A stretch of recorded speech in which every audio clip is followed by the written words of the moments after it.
ఎన్డీటీఎస్తో కలిసి మా అనుబంధ సంస్థతో కలిసి ప్రజావాణి చేస్తున్నటువంటి ప్రీపోల్ సర్వేని మా రిజల్ట్ని మేము వెల్లడిస్తూ వస్తున్నాం. ఇప్పటిదాకా చాలా నియోజకవర్గాలు వెల్లడించాము. దయచేసి ఎవరైనా ఆ వీడియోలు చూడకపోతే చూడండి. ఈ వీడియోలో మనం ఉమ్మడి గుంటూరు డిస్టిక్ గురించి చూద్దాం. ఉమ్మడి గుంటూరు డిస్టిక్లో మొత్తం 17 అసెంబ్లీ సెగ్మెంట్లు ఉన్నాయి. మొదటగా పెదకూరపాడు నుంచి మొదలు పెడితే నంబూరి శంకర్రావు గారు వైసీపీ అభ్యర్థిగా, భాష్యం ప్రవీణ్ గారు ఇక్కడ టీడీపీ కూటమి అభ్యర్థిగా ఉన్నారు. ఇక్కడ ప్రస్తుతానికి స్వల్ప మార్జిన్లో ఆధిక్యంలో తెలుగుదేశం పార్టీ ఉంది. ఈ సీటు తెలుగుదేశం పార్టీ గెలవబోతుంది. తర్వాత తాడికొండలో మేకతోటి సుచార్త గారు వైసీపీ అభ్యర్థిగా, తెనాలి శ్రవణ్ కుమార్ గారు టీడీపీ అభ్యర్థిగా ఉన్నారు. ఇక్కడ రాజధాని ఎఫెక్ట్ చాలా బాగా ఉంది. ఈ కారణాలతో తెలుగుదేశం పార్టీ గెలవబోతుంది. అమరావతి రాజధాని ఉండాలి అనే నిర్ణయంతో తెలుగుదేశం పార్టీ ఈ సీట్ని గెలవబోతుంది. తర్వాత మంగళగిరి అసెంబ్లీ సెగ్మెంట్ లో లావణ్య గారు వైసీపీ అభ్యర్థిగా, నారా లోకేష్ గారు ఇక్కడ తెలుగుదేశం పార్టీ అభ్యర్థిగా ఉన్నారు. రాష్ట్రం అంతా నియోజకవర్గం వైపు చూస్తుంది.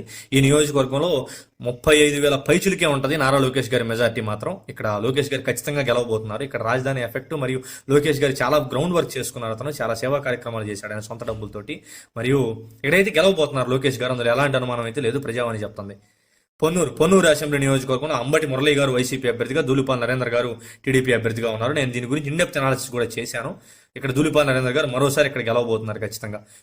వేమూరులో వరికుటి అశోక్ కుమార్ గారు ప్రకాశం జిల్లా నుంచి వెళ్లి గుంటూరులో పోటీ చేస్తున్నారు. తర్వాత నక్కా ఆనంద్ బాబు గారు ఇక్కడ పోటీ చేయబోతున్నారు టీడీపీ అభ్యర్థిగా. నక్కా ఆనంద్ బాబు గారు ఇక్కడ ప్రస్తుతం స్వల్ప మార్జిన్లో ఉన్నారు. ఇతను గెలిచే అవకాశాలు అయితే గట్టిగా కనబడుతున్నాయి మాకు.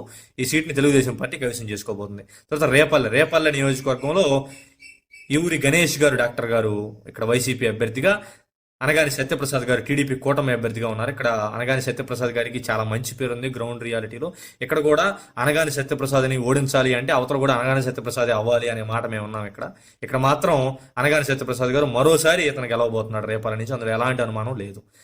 తెనాల్లో అయినాబుత్తుల శివకుమార్ గారు వైసీపీ అభ్యర్థిగా, నాదెండ్ల మనోహర్ గారు జనసేన పార్టీ అభ్యర్థిగా ఇక్కడ ఉన్నారు. ఇక్కడ తెలుగుదేశం పార్టీ శ్రేణులు ఇతనికి 40% చేయట్లేదు, 60% చేస్తున్నాయి. అయినా కానీ ఇక్కడ నాదెండ్ల మనోహర్ గారే గెలవబోతున్నారు.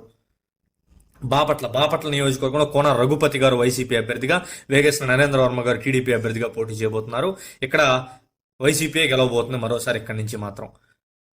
పత్తిపాడు నియోజకవర్గంలో బలసాని కిరణ్ కుమార్ గారు వైసీపీ అభ్యర్థిగా, బోర్ల రామాంజనేయులు గారు టీడీపీ అభ్యర్థిగా పోటీ చేయబోతున్నారు. ఇక్కడ రామాంజనేయులు గారు గెలవబోతున్నారు. అతనికి సౌమ్యుడు అన్న పేరు మరియు అతను గ్రౌండ్ లో బాగా తిరుగుతున్నాడు, ప్లస్ అతను పోల్ మేనేజ్మెంట్ చేసుకోగలడు. ఇక్కడ మాత్రం తెలుగుదేశం పార్టీకి గెలవబోతుంది నియోజకవర్గంలో. గుంటూరు వెస్ట్ లో విడదల రజనీ గారు వైసీపీ అభ్యర్థిగా, పిడుగురాల మాధవ్ గారు టీడీపీ అభ్యర్థిగా ఉన్నారు. ఇక్కడ పిడుగురాల మాధవ్ గారు ప్రచారంలో ఒకనొక టైంలో బాగా వెనకబడ్డారు. ఇక్కడ పెమ్మసాని చంద్రశేఖర్ గారి ప్రభావం అయితే ఖచ్చితంగా ఉంటుంది ఎంపీ అభ్యర్థి. ఇక్కడ కీన్ కంటెస్ట్ అయితే ఉంది. పోల్ మేనేజ్మెంట్ బాగా చేసుకోవాలి మాధవ్ గారు. తర్వాత గుంటూరు ఈస్ట్ నియోజకవర్గంలో ఫతిమా గారు వైసీపీ అభ్యర్థిగా మరియు మహమ్మద్ నజీర్ గారు టీడీపీ అభ్యర్థిగా ఉన్నారు. ఇక్కడ వైసీపీ గెలిచే అవకాశాలు కనబడుతున్నాయి. తర్వాత చిలకలూరిపేట నియోజకవర్గంలో మనోహర్ నాయుడు గారు వైసీపీ అభ్యర్థిగా, మాజీ మంత్రి పత్తిపాటి పుల్లారావు గారు టీడీపీ అభ్యర్థిగా ఉన్నారు. ఇక్కడ పత్తిపాటి పుల్లారావు గారు గెలవబోతున్నారు. తెలుగుదేశం పార్టీ ఈ సీట్ని కైవసం చేసుకోబోతుంది. తర్వాత నరసరావుపేటలో సంస్థాగతంగా కూడా ఈ సీట్లో వైసీపీకి బలం ఎక్కువ. ఇక్కడ నుంచి వైసీపీ నుంచే గోపిరెడ్డి శ్రీనివాసరెడ్డి గారు, మరోసారి చెదలవాడ అరవిందం బాబు గారు డాక్టర్ గారు టీడీపీ నుంచి పోటీ చేయబోతున్నారు. ఇక్కడ ప్రస్తుతానికి మాత్రం వైసీపీ గెలిచే అవకాశాలే కనబడుతున్నాయి. సత్తెనపల్లి నియోజకవర్గంలో అంబటి రాంబాబు గారు మాజీ మంత్రి వైసీపీ అభ్యర్థిగా మరియు కన్నా లక్ష్మీనారాయణ గారు టీడీపీ కూటమి అభ్యర్థిగా పోటీ చేయబోతున్నారు.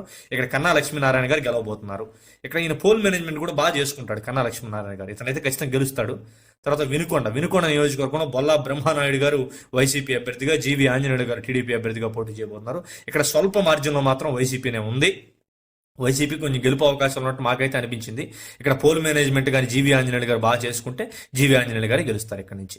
తర్వాత గురజాల నియోజకవర్గంలో కాసు మహేష్ రెడ్డి గారు వైసీపీ అభ్యర్థిగా, ఎరపతినేని శ్రీనివాసరావు గారు టీడీపీ అభ్యర్థిగా ఉన్నారు. ఇక్కడ ఎరపతినేని గారికి మంచి పేరు ఉంది మరియు ఇతను మాస్ లీడర్. ఇక్కడ స్వల్ప మార్జిన్లో మాత్రమే తెలుగుదేశం పార్టీ ఉంది. ఇక్కడ తెలుగుదేశం పార్టీ గెలిచే అవకాశాలే ఉన్నాయి. ఇక్కడ యాంటీ ఇంకంబెన్సీ కూడా బాగా పనిచేస్తుంది, వైసీపీ మీద ఉంది. ఇక్కడ గెలవబోతున్నారు టీడీపీ అభ్యర్థి. మాచర్లో పిన్నెల రామకృష్ణారెడ్డి గారు వైసీపీ అభ్యర్థిగా, జోలకంటి బ్రహ్మారెడ్డి గారు టీడీపీ అభ్యర్థిగా ఉన్నారు. ఇక్కడ చాలా మందితో మేము మాట్లాడిన తర్వాత ప్రజలైతే మార్పు కోరుకుంటున్నారు పిన్నెల రామకృష్ణారెడ్డి గారి గురించి. అంతేకాకుండా ఇక్కడ వైసీపీ గెలవడానికి కారణం చంద్రబాబు నాయుడు గారు చేసినటువంటి చారిత్రాత్మక తప్పిదం. వరుసగా ప్రతి ఎలక్షన్కి అభ్యర్థిని మార్చుకుంటూ వెళ్తారు, అలా ఈ గుడివాళ్ళలాగే ఇక్కడ చేసుకుంటూ వెళ్ళిపోయారు. కానీ ఇక్కడ బ్రహ్మారెడ్డి గారు వచ్చిన తర్వాత లెక్కలన్నీ మారిపోయినాయి. ఇక్కడ బ్రహ్మారెడ్డి గారు ప్రస్తుతానికి టైట్ ఎడ్జ్లోనే ఉన్నారు, స్వల్ప మార్జిన్లోనే ఉన్నారు తెలుగుదేశం పార్టీ. కానీ అతను పోల్ మేనేజ్మెంట్ చేసుకోగలడు. గతంలో కూడా వాళ్ళకి మంచి అనుభవం ఉంది, చాలా పెద్ద ఫ్యామిలీ వాళ్ళది. ఇక్కడ బ్రహ్మానంద రెడ్డి గారు అయితే ఈసారి గెలవబోతున్నారు. ఓవరాల్గా 17 అసెంబ్లీ సెగ్మెంట్లు ఉన్న గుంటూరు జిల్లాలో 11 తెలుగుదేశం పార్టీ, 1 జనసేన, 4 వైఎస్ఆర్ కాంగ్రెస్ పార్టీ కైవసం చేసుకోబోతున్నాయి. ఒకటి మాత్రం కీన్ కంటెస్ట్ గా ఉంది. ఆ కీన్ కంటెస్ట్ కూడా టీడీపీకి ఎడ్జ్ ఉంది.